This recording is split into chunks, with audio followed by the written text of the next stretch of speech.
안녕하십니까. BTV 주간종합뉴스입니다. 내년 4월 이 총선을 앞두고 지역 현안에 대한 정치권의 관심이 달아오르고 있습니다. 여기에 시장과 구청장 등 이 선출직들도 공약 이행 보고에 분주한데요. 대표적으로 서울은 이 오랫동안 묶였던 개발 규제 해제와 대중교통 관련 소식이 집중됐습니다. 관련 내용을 중심으로 주간종합뉴스 시작합니다.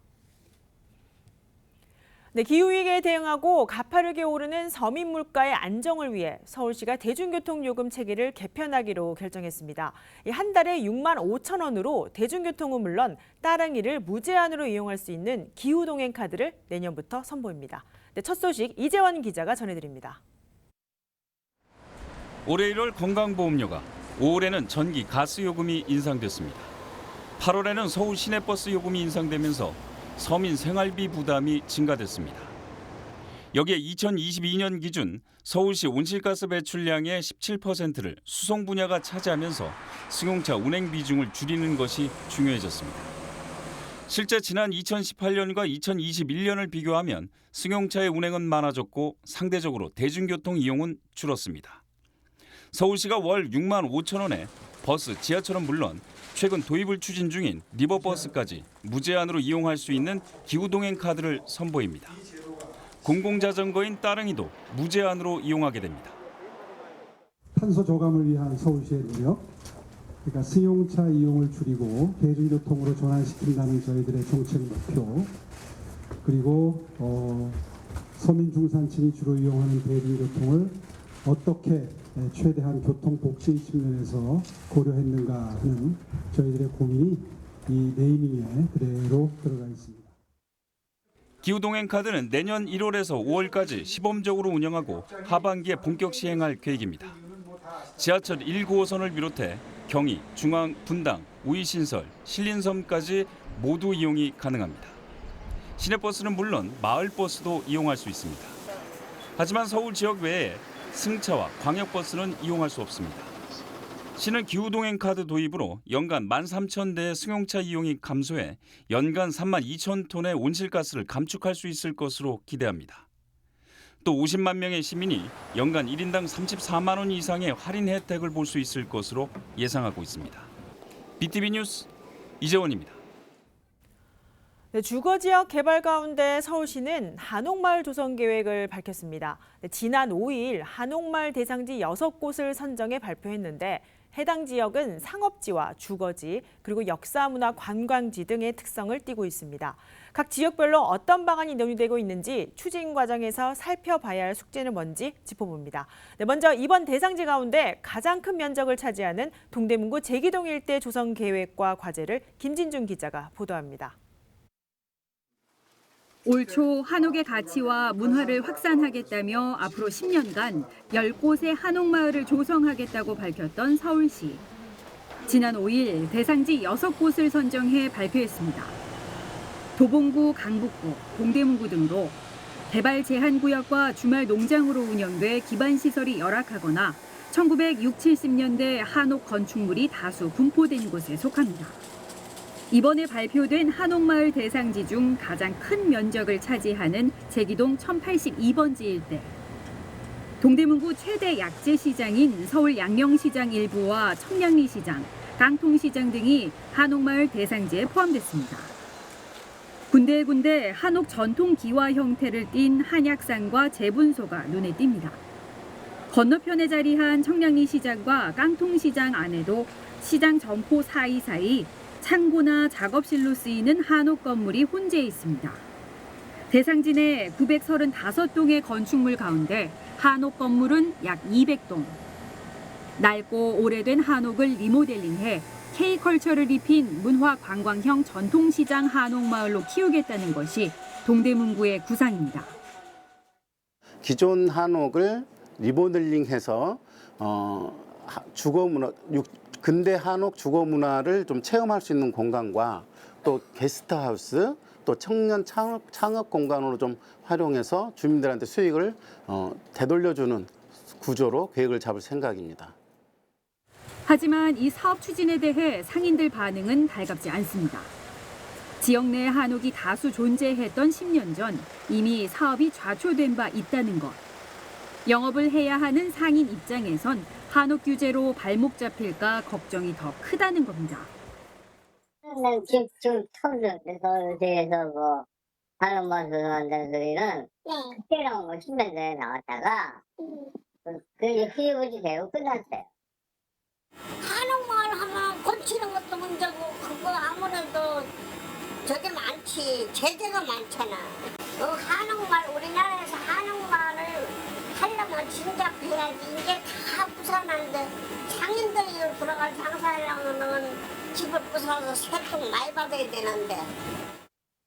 서울시와 동대문구는 주민과 지역 상인의 의견이 무엇보다 중요하다며 강제적인 한옥마을 조성은 안 할 것이라고 말했습니다. 한옥 보존 가치에 대한 주민 설득을 통해 한옥마을 조성 필요성을 강조하겠다는 것. 한옥이라는 고유 문화를 입힌 전통시장 명소 탄생에는 주민과 지역 상인의 동의가 가장 큰 변수이자 숙제로 자리하게 됐습니다. BTV 뉴스 김진주입니다. 네, 반면 개발 제한 구역에 한옥마을을 조성하겠다는 계획도 포함되어 있습니다. 이 지리적인 특성을 살려 역사, 문화와 관광 숙박시설 등으로 활용하겠다는 건데요. 이곳이 과연 한옥이 필요한 공간인지 지역민의 납득이 관건입니다. 관련 내용 전해드립니다. 서울시 보호수 1호 은행나무가 자리한 원당샘 공원입니다. 600년 전통 원당샘 복원으로 지역의 역사 문화유산 가운데 하나입니다. 전통 문화의 특성을 살려 지난 2022년 한옥 도서관도 들어섰습니다. 이곳을 기점으로 도봉구는 가칭 원당샘 한옥마을 조성을 서울시에 제안했습니다. 한옥 도서관 주변에 연산군모와 정의공주 묘역 등 역사, 문화, 관광 코스의 한옥을 세운다는 겁니다. 도봉동 둘레길로 해서 방학동 역사문화길 전용필 가옥에서 시작을 해서 쭉 이렇게 해도 정의공주묘, 연산군묘 이렇게 해서 둘레길로 딱 나가다 보면 그렇게 하면 저기까지도 연계되거든요. 그러니까 굉장히 여기 그 한옥 마을이 들어선다면은 굉장히 명소가 되고 좋겠죠. 대상 부지는 사유지인 주말농장입니다. 한옥 도서관 주변으로 24,146제곱미터의 역사 문화 한옥 마을을 짓겠다는 겁니다. 하지만 토지주들은 반발하는 분위기입니다. 개발 제한 구역으로 묶인 땅을 주변 시세보다 적게 보상받고 한옥을 짓는 건 손해라는 겁니다. 한옥 그걸 반대가 아니라 자체가 싫다는 얘기죠 우리는요. 공식지가 얼마 안 되는데 내 그림 맺으면 그거 봐도 갖고 먹는 건 그럼 뭐 50년 60년 동안 그냥 이렇게 다 갖고 동안 허는 땅을 이제여서 헐값에 팔 수는 없잖아요. 또 다른 한옥마을이 들어설 곳은 이곳 도봉동에 위치한 화학부대 부지입니다. 지난 2016년 이 부대는 이전했지만 현재까지는 군사시설이어서 내부 취재에는 한계가 있습니다. 도봉구가 국방부에 임대한 화학부대 공영 주차장도 포함됐습니다.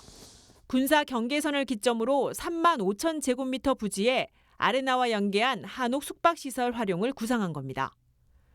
그러나 도봉산을 배경으로 한옥을 짓기 위해선 서울시가 국토부와 협의 후 국방부 토지를 매입해야 사업이 가능합니다.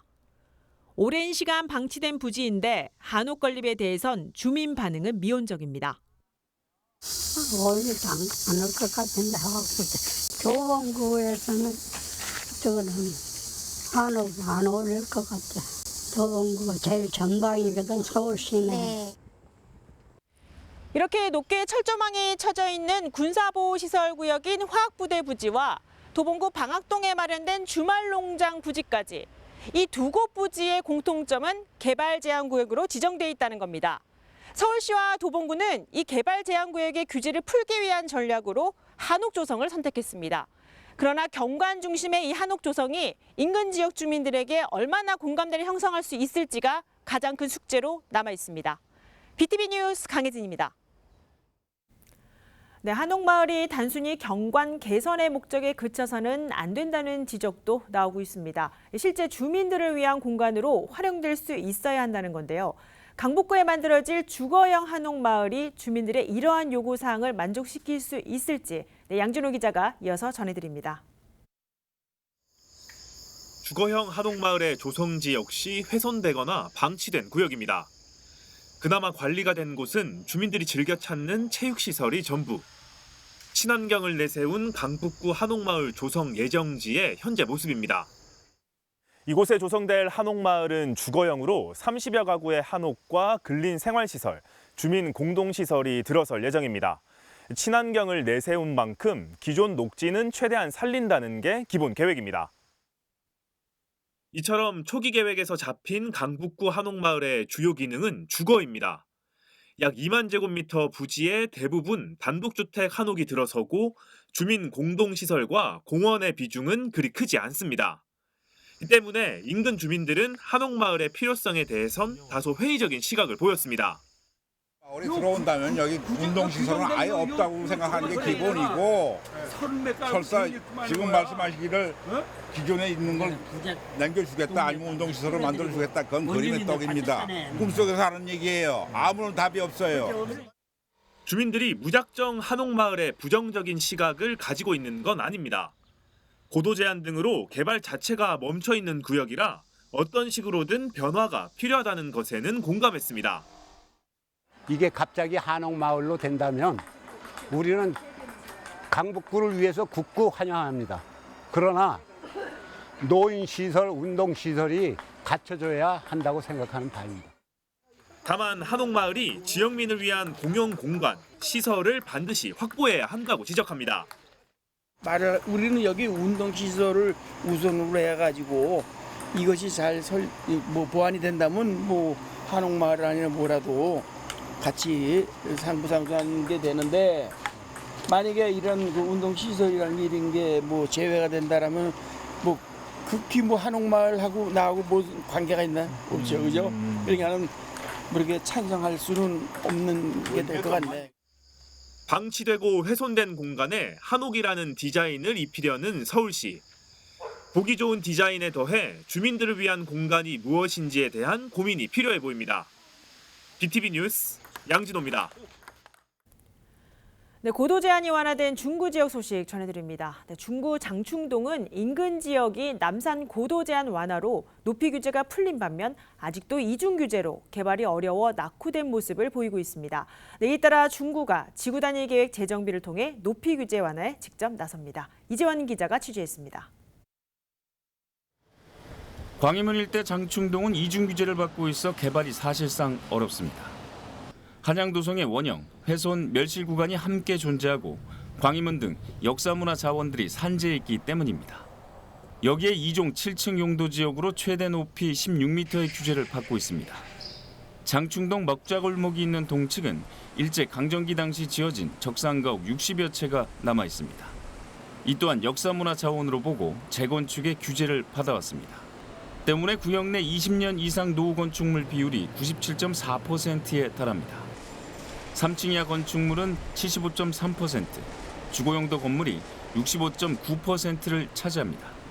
하지만 인근 지역은 남산 고도 제한 완화로 또는 신당, 19역 등 재개발로 규제가 완화되고 있어 상대적으로 소외됐습니다. 중구가 3년 만에 장충동 지구 단위 계획을 선보입니다. 현재 상태에서 신축이 일어날 수 있도록 여건을 완화하려는 부분이 하나가 있고요. 그 대상 지역 내에 일부 재개발 사업이나 대규모 개발을 원하는 주민들이 계셔서 그런 분들은 특별계획 가능구역 지정을 통해서 조금 더 고밀도로 개발을 해서 주거 환경을 갱신할 수 있도록 여건을 마련하는 게 이번 지구 단위 계획의 주요 골자입니다. 장충단로를 기준으로 동측은 이중 규제를 풀어 높이 16m 규제를 완화합니다. 먹자골목 있는 서측은 특별계획 가능구역을 지정해 최대 높이 90m까지 규제를 풀도록 방안을 검토 중입니다. 추가로 신당 19역에서 제외된 잔여 부지를 지구 단위 계획에 편입한다는 계획입니다. 구는 서울시와 협의를 거쳐 올해 안에 주민 공람을 마치고 내년 상반기에는 지구 단위 계획 재정비를 확정할 예정입니다. BTV 뉴스 이재원입니다.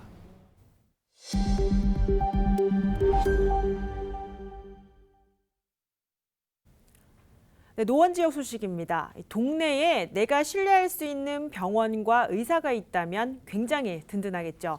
최근 노원구에 우리마을 주치의를 자처하는 조금은 새로운 병원이 문을 열었습니다. 서주환 기자가 마을 의원에 다녀왔습니다. 외출할 때 꼭 전동 휠체어를 타야 하는 오영철 씨. 건강 상태를 확인하러 건물 5층에 있는 병원 한 곳을 찾았습니다. 엘리베이터에서 내려 진료실까지 아무 걸림돌 없이 이동합니다. 개인 병원 잘 안 가고 대학병원, 큰 병원으로 많이 가게 되죠. 그래서 이런 공간이나 이런 것들이 지금 새로 해서 그런지 넓고 좋으니까 편안하게 올 수 있다는 생각이 좀 듭니다. 최근 노원구 상계동에 새로 생긴 마을 의원입니다. 내과와 소아청소년과 등의 가정의학과 진료를 받을 수 있습니다. 모습은 여느 병원들과 다르지 않지만 이곳은 좀 특별합니다. 의사 한 명의 개인이 아닌 지역의 의료복지 사회적 협동조합 조합원 2,100여 명의 출자금과 후원금을 모아 만들었습니다. 제공하는 사람이나 공급자 중심의 의료 정책인데 그 해당자들이 이런 직접 나서서 의료기관을 만드는 이 사례 자체가 굉장히 저는 의미가 있다고 생각하고 이런 사례들이 전국 곳곳에서 더 많이 일어났으면 좋겠다. 목적은 간단합니다. 조합원은 물론 일반 주민들이 의사와 지속적인 관계를 유지하면서 건강관리를 할 수 있는 병원, 특히 고령층과 장애인 등이 어디보다 편하게 이용할 수 있는 병원입니다. 이곳은 마을의원의 수액실입니다. 보시는 것처럼 침대의 높이가 좀 낮은데요. 일반 병원보다 20cm를 낮춰서 50cm로 장애인들의 이용이 편하도록 했습니다. 방사선실도 조금 다릅니다. 장애인들이 체중을 쉽게 잴 수 있도록 휠체어를 타고도 측정이 가능한 장치가 설치되어 있습니다. 엑스레이를 촬영할 때도 장애인들은 휠체어에 타고 편하게 이용할 수가 있습니다. 마을의원은 앞으로 의료 사각지대에 있는 주민들의 방문 진료와 간호 서비스도 운영할 생각입니다. 전문 인력 확보에는 어려움이 있지만 동네 주치의라는 개념을 잘 정착시키고 싶습니다.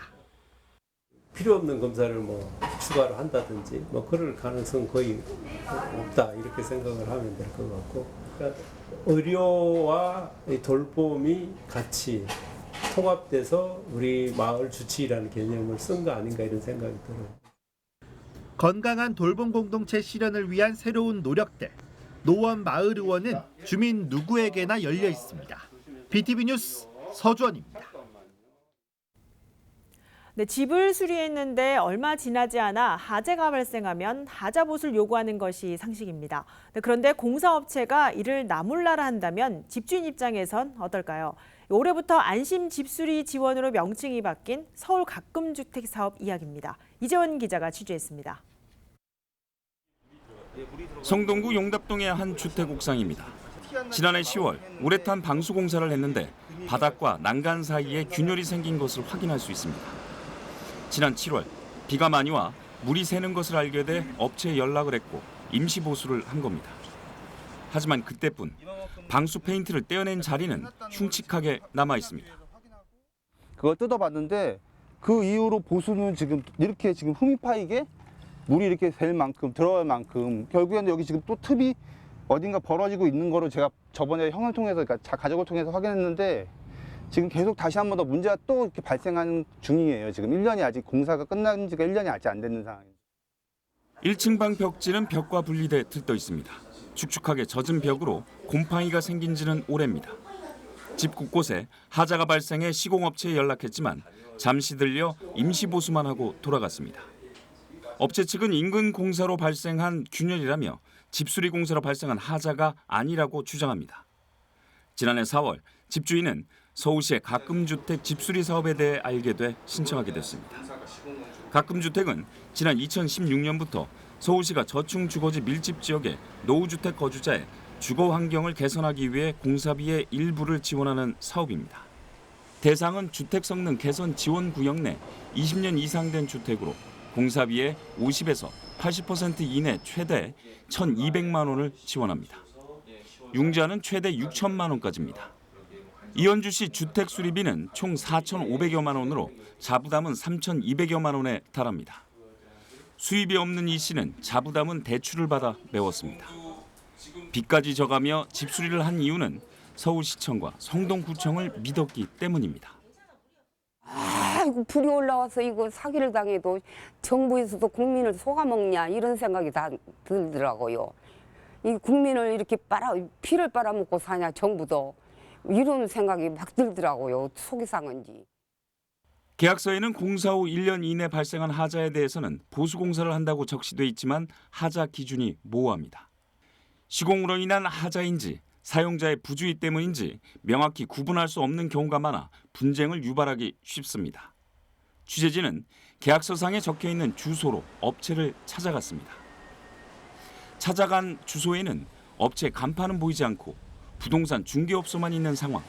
이유를 알아봤습니다.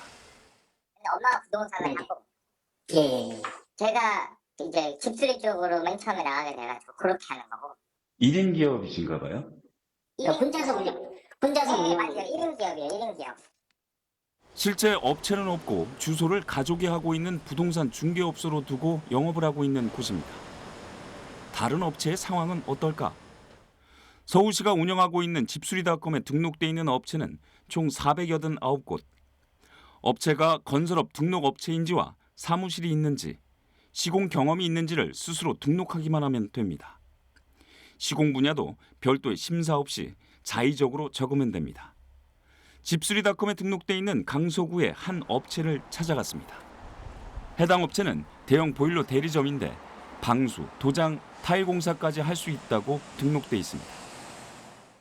도배, 방수 뭐 이런 것도 다 할 수 있다고 적어 놓으셨던데 그거는 그냥 사장님께서 원하시면 올릴 수가 있는 거예요?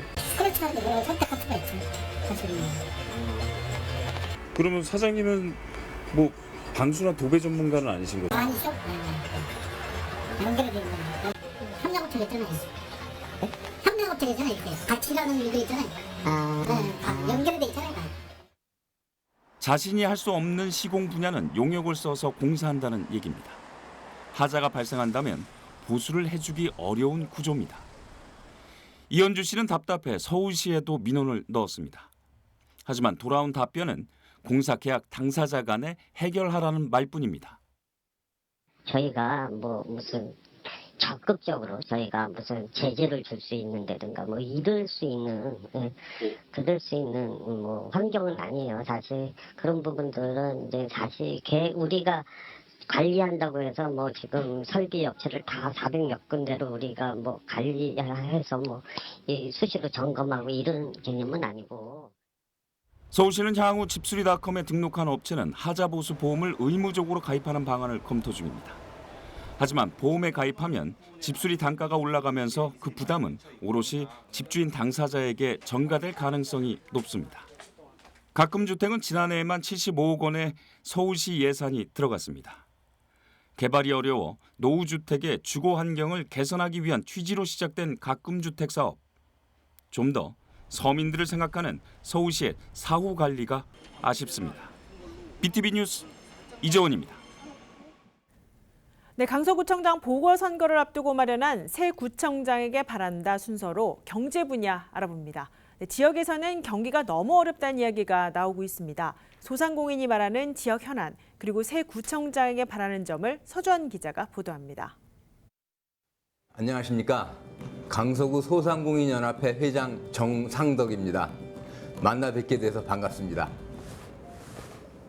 어디나 마찬가지겠지만 청년 일자리 일단 부족하고요.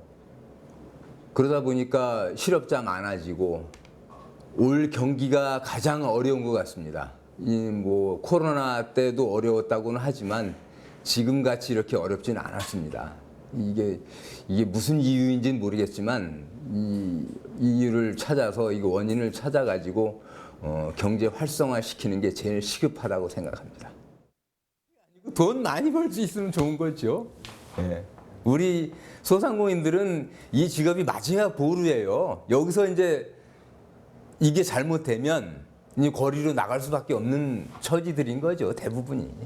새로운 구청장님이 오시면 일단 뭐 소상공인 잘 살게 해주는 게 최고고요. 그다음에 저희 입장에서는 소상공인 지원센터를 만들어서 거기에서 소상공인의 그 교육이라든가 모여서 뭐 할 수 있는 그런 공간을 마련해 주시고 거기에 대한 지원을 해 주시면 좀 더 나은 생활을 할 수 있는 소상공인이 될 것 같습니다.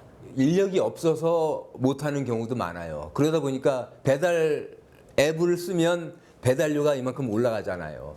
그러다 보니까 그 소비자들은 그 배달료 때문에 시켜 먹지 못하는 경우도 생기고, 그러니까 뭐 그런 게 필요하다고 봅니다. 인력 지원, 인건비 지원.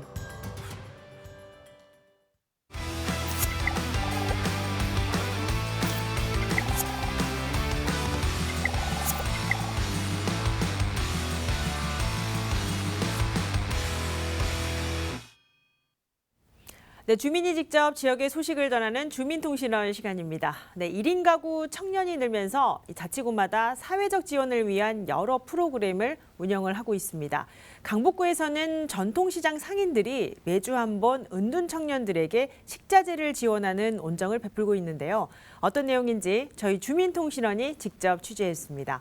강북구를 담당하는 운현선 통신원을 화상으로 연결해서 자세히 알아보도록 하겠습니다. 네, 운현선 통신원 나와 계십니까? 네, 안녕하세요. 강북구 통신원 운현선입니다. 네, 반갑습니다.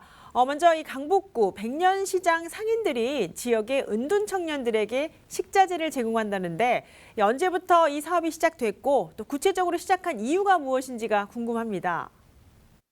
네, 백년시장은 30여 년 전부터 운영되어 온 강북구 한천로에 위치한 도소매 시장인데요. 전통시장 시설 현대화를 위해 2014년 1월 인정시장으로 등록됐으며 지난해엔 강북 종합전통시장에서 백년시장으로 이름을 변경하여서 백년시장이란 이름이 익숙치 않은데요. 코로나 이전에도 어려우신 노인들에게 반찬을 제공하는 일을 했던 백년시장 상인들은 강북 청년 창업 마루에게 의뢰를 하여 예비적 사회기업인 아무소원 회사 소개로 은둔 청년들에게 지난 7월부터 매주 1회 식자재를 제공하는 일을 하고 있습니다. 백년시장 상인의 말을 들어보겠습니다.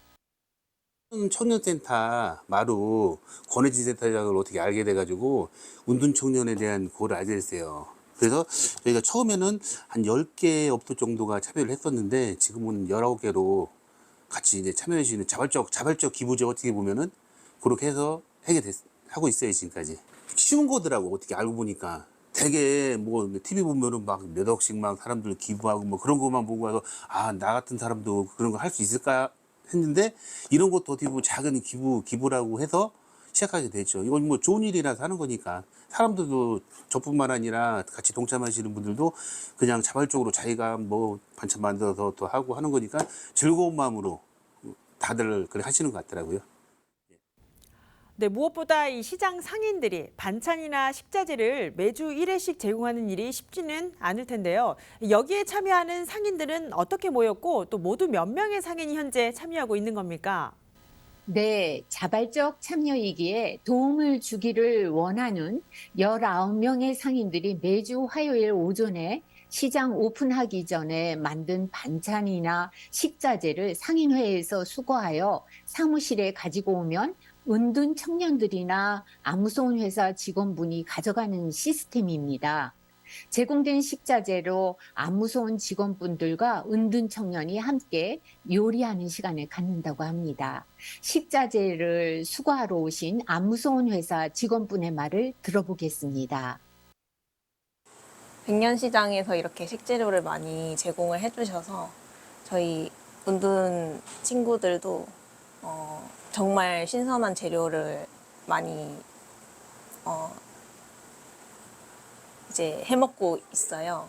그래서 이렇게 매번 어떻게 이제 상인분들이 갖다 주시고 이렇게 많이 노력을 해주시는 걸 보고 정말 감동을 많이 받았고요. 그리고 또 이렇게까지 많이 받아도 되나? 매번 너무 감사하게 생각하고 있습니다. 네, 도움의 손길을 내미는 상인들의 이 따뜻한 마음이 느껴집니다. 네, 이 밖에도 또 백년시장이 지역 상권 활성화를 위해 현대화 시설을 하고 있다는데 지난 9일 또 백매축제를 성황리에 끝냈다는 소식도 함께 들었습니다. 관련 내용도 전해주시죠. 네, 현대화된 백화점이나 대형마트에 밀려난 재래시장의 경쟁력 강화는 현대화된 시장 구조 개선이 우선일 텐데요. 또 우이청과 연결된 시장의 특성을 살려서 지난 9월 8일, 9일에 강북 백맥 축제를 열었고 성황리에 행사를 마쳤습니다. 10가지 이상의 수제 맥주 판매와 상인들이 마련한 100가지 먹거리 그리고 멋진 공연 등으로 구민들에게 즐거움을 선사했고 젊은이들이 재래시장 가게 앞에 줄을 이었죠. 닭꼬치를 완판한 상인분은 시장 문 연 지 30년 만에 이렇게 줄을 잇는 광경은 처음이라고 말했습니다. 네, 현장에서 직접 축제와 또 청년과 상생하는 이 상인분들을 취재하셨을 텐데 어떠셨습니까? 느낀 점이 궁금합니다. 네, 백년시장 상인분 인터뷰에서 돈이 많아야 기부를 할 수 있는 게 아니라 마음만 있으면 쉬운 일이라는 걸 깨달았다고 한 말이 마음에 남습니다. 은둔 청년의 은둔이란 말이 나오게 된 것도 우리 기성세대들의 책임이 크다고 생각됩니다. 어려운 경제 상황인데도 자발적 참여로 이루어진 지원 사업이 상인들 자체에서 스스로 이루어진 봉사라 더욱 의미가 크다고 봅니다. 그리고 강북에서 최초로 열린 강북 백맥축제는 지역 상인들 경제 활성화에도 크게 일조를 하고 구민들에게는 힐링의 시간을 준 멋진 축제였습니다. 백년시장에서 열린 맥주 축제가 상인과 구민 모두를 위한 축제로 계속 자리매김하길 바라봅니다. 네, 여기까지 듣겠습니다. 어려운 청년들을 위해 지역 상인들이 참여하는 백년시장 소식 전해드렸습니다. 네, 취재하느라 고생 많으셨습니다. 네, 감사합니다.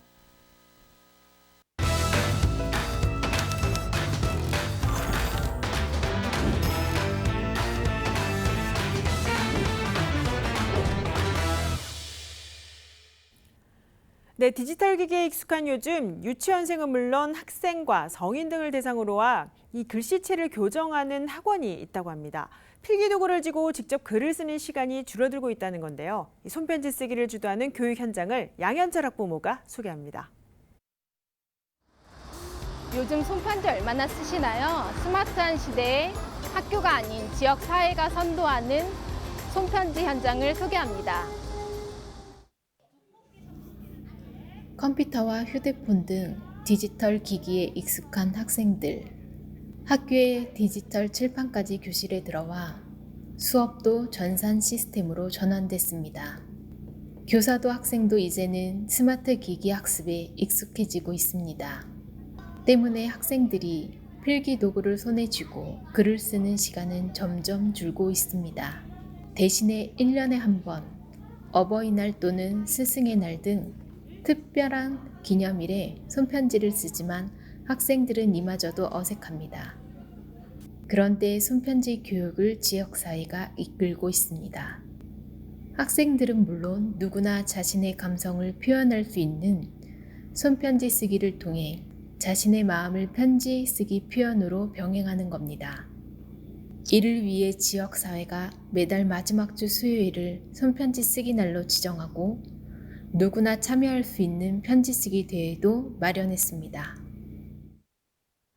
일단 편지를 쓰게 되면은 편지 속에는 감성이 있습니다. 그리고 편지 속에는 나의 마음을 담을 수 있는 따뜻함이 간직되고 있습니다.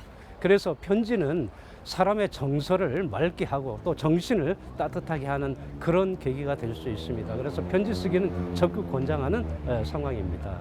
예. 손편지는 글쓰기 교육의 기본으로 뽑힙니다. 자신만 생각하고 쓸 수 있는 유일한 손편지. 모처럼 편지 쓰기 시간이 학생들의 잠재적 의식을 깨우는 교육이 되고 있습니다. 상대방에게 자신의 마음을 전할 수 있다는 점에서 좀 좋았던 것 같아요. 평소에는 학교에서 이제 많이 못 쓰다 보니까 가족들이랑 와서 쓴 것도 너무 즐거웠고 학교에도 이런 게 좀 많았으면 좋겠어요. 저희 학교는 이제 좀 약간 자기에 대한 글이나 약간 자기 자아 성찰 같은 걸 좀 많이 하는 학교인데 그래가지고 이번에 쓴 게 그렇게 어렵지 않았고 다른 학교에서도 이런 걸 좀 많이 했으면 좋겠어요. 저는 저 자신한테 편지를 썼는데요.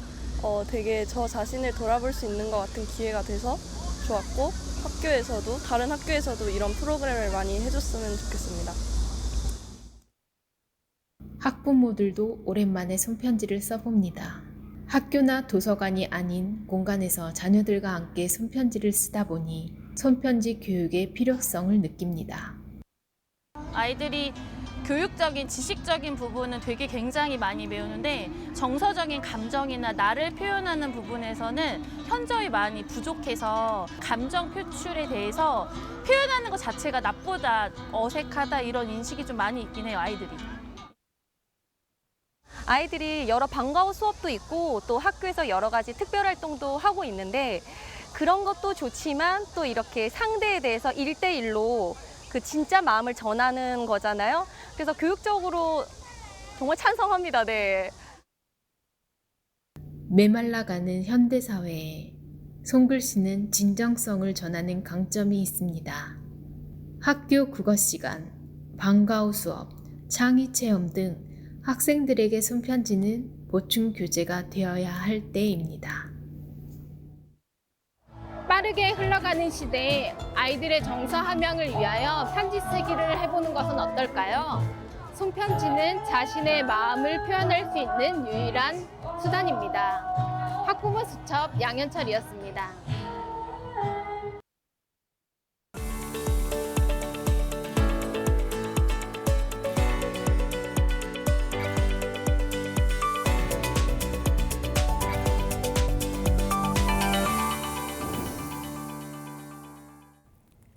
네, 한 주의 서울 소식 위클리 서울입니다. 네, 오늘 23일 아시안게임이 5년 만에 중국 항저우에서 열립니다. 서울시청 소속 선수 21명도 11개 종목에 출전하는데요.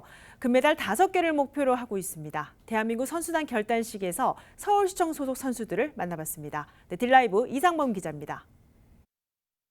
항저우 아시아 대회에 출전할 태극 전사들이 한자리에 모였습니다. 한국은 39개 종목 1,140명의 선수단을 파견했습니다.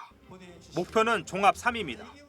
최윤 선수 단장님을 비롯한 우리 선수단의 건승을 기원하며 국민 여러분의 많은 관심과 성원을 부탁드립니다. 서울시청 소속 선수들도 합류했습니다. 태권도와 체조, 복싱, 브레이킹 등 11개 종목의 선수는 21명입니다. 한국 여자 태권도 간판 이다비는 금빛 발차기에 나서고 잘 준비해온 만큼 이번에도 좀 잘 해낼 거라고 스스로에게 말해주고 있고 그만큼의 좋은 성적을 가지고 올 수 있도록 최선을 다하겠습니다. 정식 종목으로 첫 선을 보이는 브레이킹 김현우도 금메달을 노립니다. 춤으로서 또 힙합 안에 있는 문화로서 참 오랫동안 그 문화 속에 살아오고 있었는데 이렇게 스포츠인으로서 또 첫 시작을 알리는 무대이기 때문에 아무래도 기대되는 것 같습니다. 이날 결단식에는 강태선 서울시 체육회장이 찾았습니다.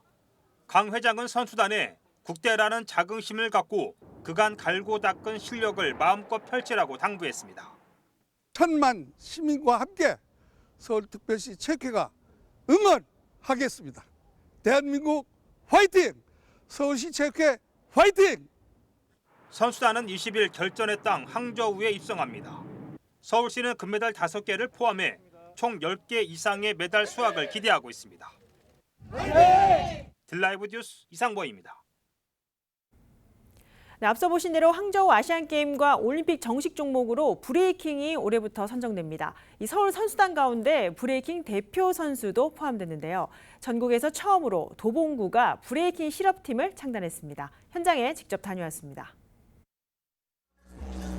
힙합 리듬, 브레이크 비트에 맞춘 현란한 몸짓.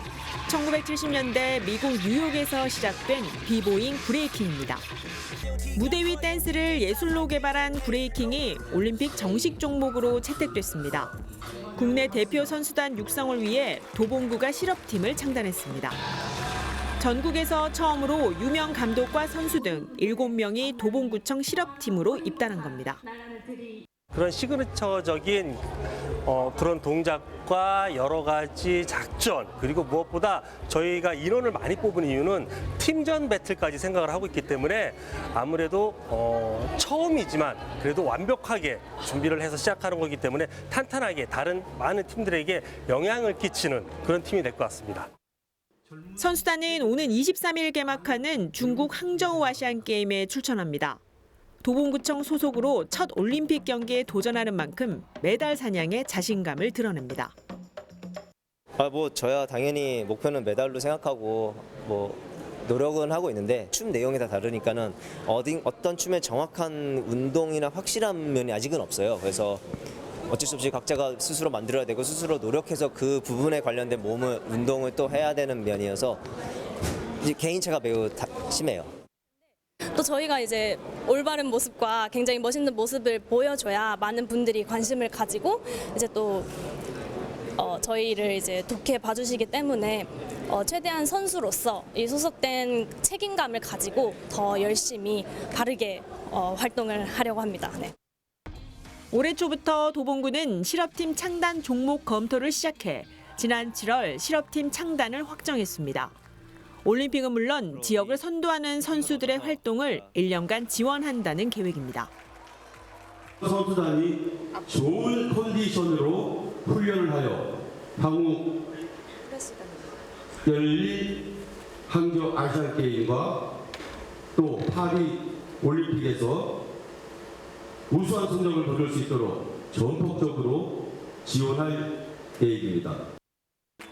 도봉구청 브레이킹 선수들은 다가오는 항저우 아시안게임에 이어 내년에 프랑스 파리 올림픽 출전까지 국내 브레이킹의 명성을 지키겠다는 자신감을 전했습니다. BTV 뉴스 강혜진입니다. 네, 한국의 고유 건축물에서 쉽게 볼 수 있는 화려한 문양을 단청이라고 합니다. 네, 이런 단청의 색채가 옷에 입혀지면 어떤 느낌일까요? 서울 패션위크 런웨이에 등장했습니다. 딜라이브 이상범 기자가 취재했습니다. 세계 4대 패션쇼보다 한 발 앞서 열린 서울 패션위크. 내년 봄, 여름 패션 트렌드를 대거 선보였습니다. 가장 이목을 집중시킨 건 이상봉 디자이너 컬렉션입니다. 단청의 화려함과 흑백의 조화를 통해 한국 문화의 우수성을 표현했습니다. 지하 지붕에 달빛이 이렇게 어리는 그런 어떤 약간은 여인의 정서 그런 것들을 또 나름대로 이제 단청이라는 화려함. 런웨이 처음과 중간에 전통 공연이 등장했는데 민족의 한과 흥을 담아내려는 의도였다고 말합니다. 해금과 전반전에 나중에는 피날레 때는 북으로서 그냥 한과 흥을 하나로 이렇게 엮어서 패션쇼를 마쳤습니다. 서울 패션위크 무대에 오른 패션쇼는 닷새간 총 30번 펼쳐졌습니다. 국내외 디자이너 29곳과 기업 브랜드 한 곳이 참여했습니다. 특히 27개국 해외 바이어들이 행사장을 직접 찾아 수주는 물론 유통망을 넓혔다는 평입니다. DDP 야외 광장에서는 인공지능 홀로그램 화보 촬영 체험과 신진 모델 촬영 기회가 주어졌습니다. 딜라이브 뉴스 이상범입니다. 네, 곧 다가올 추석 명절 준비도 시작됩니다. 추석을 기점으로 지역 정치권마다 민심 잡기 움직임도 조금씩 보이고 있습니다. 지역 발전을 위해 그리고 살기 좋은 생활환경 조성의 중요성을 인지하는 기회가 됐으면 하는 바람입니다. 네, 주말 사이 기온이 떨어져 가을 문턱에 들어섰습니다. 아침 저녁 기온차에 건강관리에 특별히 신경 쓰시기 바랍니다. 네, 저희는 지역을 잇는 뉴스를 위해 다음 주에도 최선을 다하겠습니다. 건강한 주말 보내시기 바랍니다. 시청해주신 여러분 고맙습니다.